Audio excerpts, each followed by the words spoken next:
पिछले एपिसोड में हमने देखा था कि वांग को एक आदमी मिला था जो आदिवासी जैसा कह रहा होता है और उसे उसका फॉर्मेशन भी चाहिए था। इसलिए वांग उसे अपना फॉर्मेशन दे देता है ताकि वो उसे लेकर यहाँ से चला भी जाए। और जब वो आदमी वहाँ से जाता है उसके बाद वांग दूसरी जगह की तलाश में निकल जाता है ताकि वहाँ आकर वो अपना कल्टीवेशन कर सके। जिसके बाद यहाँ से ये एपिसोड शुरू होता है। तो इस एपिसोड की शुरुआत में वांग एक जगह पर आता है जहाँ का स्पिरिचुअल एसेंस उसे काफी ज्यादा लग रहा था, इसलिए वो वहां बैठकर अपना कल्टीवेशन करना स्टार्ट कर देता है। और जैसे जैसे वो अपना कल्टीवेशन कर रहा होता है उसकी बॉडी से काफी ज्यादा ऑरा बाहर निकल कर आ रहा था, क्योंकि ये अभी उसी टेक्निक को सीख रहा होता है जिसके हर 3 लेवल पर उसे उसकी बॉडी के एक पॉइंट को ब्रेक थ्रू करना होता है। और काफी देर तक कल्टीवेशन करने के बाद चारों तरफ का माहौल बिल्कुल ठंडा पड़ने लगता है और हर जगह बर्फ जमना शुरू हो जाती है, जिसे देखकर तो ऐसा लग रहा था कि वांग ने अपने 3 में से पहले पॉइंट को ब्रेक थ्रू कर लिया है। क्योंकि सीतू ने ये कहा था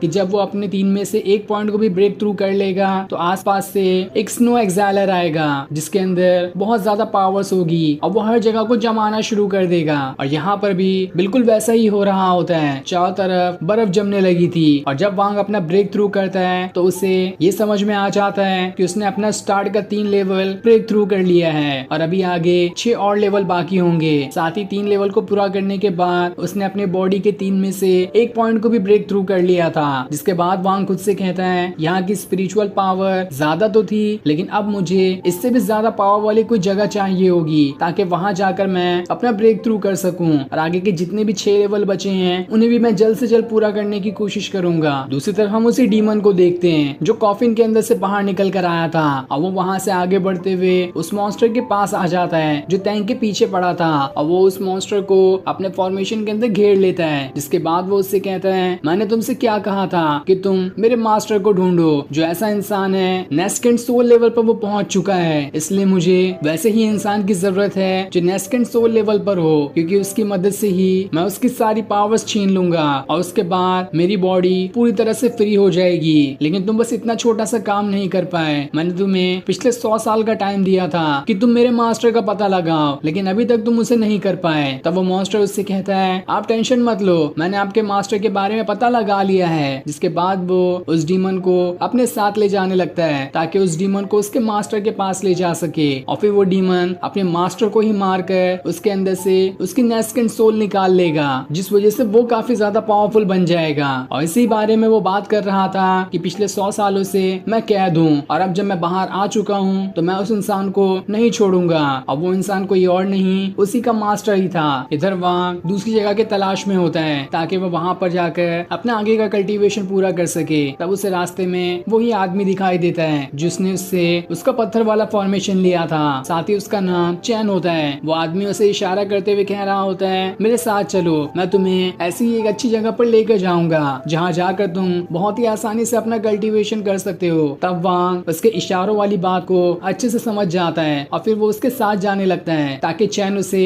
अच्छी जगह पर ले जा सके जहाँ वो आसानी से अपना कल्टीवेशन कर पाएगा। तब थोड़ी दूर आने के बाद चैन एक जगह पर लगा हुआ फॉर्मेशन एक्टिवेट करता है और एक साथ वो आसपास जितने भी लगे हुए फॉर्मेशन होते हैं एक एक करके वो उन सभी को एक्टिवेट करना शुरू कर देता है ताकि वो जगह यहाँ पर विजिबल हो जाए जहाँ पर रहकर वांग अपना कल्टीवेशन कर सकता है। और जैसे सारे फॉर्मेशन एक्टिवेट हो जाते हैं वो वहाँ पर बैठकर प्रार्थना करना शुरू कर देता है ताकि वो जगह जमीन के अंदर से बाहर निकल कर आ जाए। और जैसे उसकी प्रार्थना पूरी होती है जमीन फाड़ कर एक बहुत ही बड़ा स्टैचू बाहर निकल कर आता है जो कि काफी ज्यादा खतरनाक दिखाई दे रहा था। तब उस स्टैचू को देखकर तो वांग एकदम हैरान रह जाता है कि ये स्टैचू तो हजारों सालों से दुनिया से छुपा हुआ था, लेकिन आखिर तुम्हें ये कैसे मिल गया? यहाँ पर तो मैं अपना कल्टीवेशन करूँ तो बहुत जल्दी अपना ब्रेक थ्रू कर पाऊंगा। इसलिए वो जल्दी से वहाँ पर जाकर उस स्टैचू के ऊपर ही बैठ जाता है और वहाँ बैठकर अपना कल्टीवेशन करना स्टार्ट कर देता है। और ऐसे ही कल्टीवेशन करते हुए उसे 5 दिन गुजर जाते हैं और 5 दिनों तक लगातार वांग ने यहाँ पर बैठकर अपना कल्टीवेशन किया होता है। और इन 5 दिनों की कल्टीवेशन करने के बाद उसने 9 में से 5 लेवल को ब्रेक थ्रू कर लिया था। अब बस 4 और लेवल बाकी है जिन्हें ब्रेक थ्रू करने के बाद वो पूरी तरह से इस टेक्निक को सीख जाएगा। तभी वहाँ पर वो डीमन आने लगता है। ये देखकर चैन एकदम हैरान रह जाता है और जल्दी से वांग के पास आकर सारे फॉर्मेशन को बंद करना शुरू कर देता है ताकि जैसे ये मूर्ति बाहर निकल कर आई थी वैसे ही वो अंदर चली जाए। जिसके बाद चैन वांग को भी उस मूर्ति के नीचे बनी दुनिया के पास लेकर आ जाता है ताकि वांग को उस डीमन से कोई खतरा ना हो। और नीचे आने के बाद वांग को वो जगह काफी हैरान कर देने वाली दिखाई देती है, जो कि किसी तरह का छोटा टेम्पल दिखाई दे रहा था। साथ ही ऊपर वो डीमन उस मूर्ति को तोड़ने की कोशिश कर रहा होता है ताकि एक बार वो मूर्ति तोड़ दे, उसके बाद वो बड़ी ही आसानी के साथ नीचे चला जाएगा, क्योंकि इस मूर्ति के नीचे ही उसका मास्टर रहता है जिसे मारने की उसे अभी जरूरत है। इधर वांग के सामने एक स्पिरिट पिल आ जाती है, जिसे देखकर वो हैरान रह जाता है। अपनी फ्लाइंग स्वॉर्ड को उसके पीछे ही लगा देता है। चैन उससे कह रहा होता है ऐसा मत करो, तुम नहीं जानते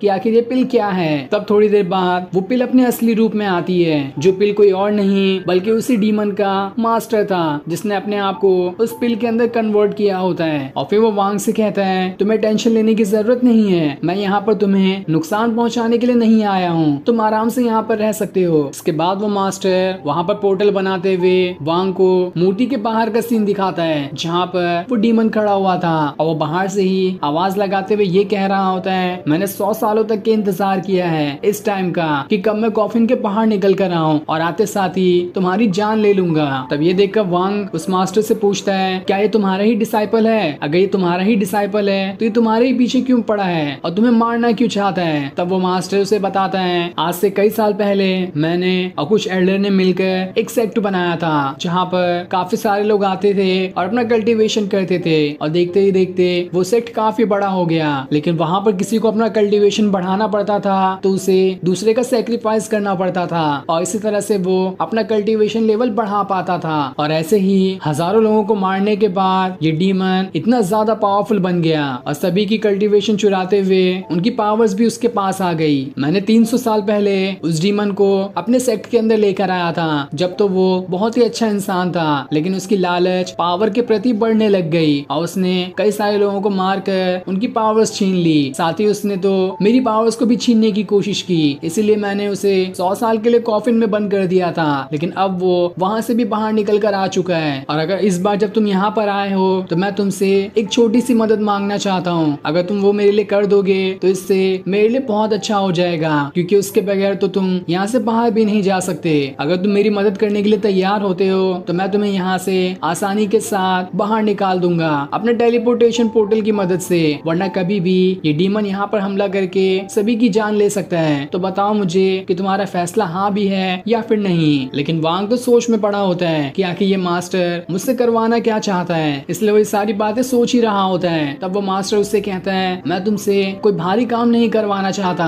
मैं तो बस तुमसे ये करवाना चाहता हूँ कि यहाँ से थोड़ी दूर मेरा छोटा भाई रहता है, तुम बस उसके पास जाकर ये कह देना कि मैं बहुत ज्यादा मुसीबत में हूँ और वो खुद ही आकर मुझे बचाने के लिए आ जाएगा। तुम्हारा बस यही छोटा सा काम है, तुम ये कर दो तो इसमें तुम्हारी बहुत भलाई होगी। वहीं वो डीमन अपनी पावर्स का इस्तेमाल करते हुए उस स्टैचू को पूरी तरह से तोड़ रहा होता है, क्योंकि अगर ये एक बार अंदर चला गया तो ये शायद ही कभी बाहर निकल कर आएगा, और यही उसके पास मौका है कि वो इस स्टैचू को तोड़कर सीधा अपने मास्टर के पास पहुंच सकता है। वहीं वो मास्टर वहां पर टेलीपोर्टेशन वाला पोर्टल बना देता है। तब ये देखकर वांग सोचने लगता है कि अभी मेरे पास यही अच्छा मौका है कि मैं यहाँ से चले जाऊं, वरना अगर ये डीमन यहाँ पर आ गया तो काफी मुसीबत हो सकती है। इसलिए वो उस मास्टर की बात मानने के लिए तैयार हो जाता है, जिसके बाद वो मास्टर उसे वहां से टेलीपोर्ट करने लगता है। और फिर सीन दिखाते ही ये एपिसोड यहीं पर एंड हो जाता है। Thanks for watching.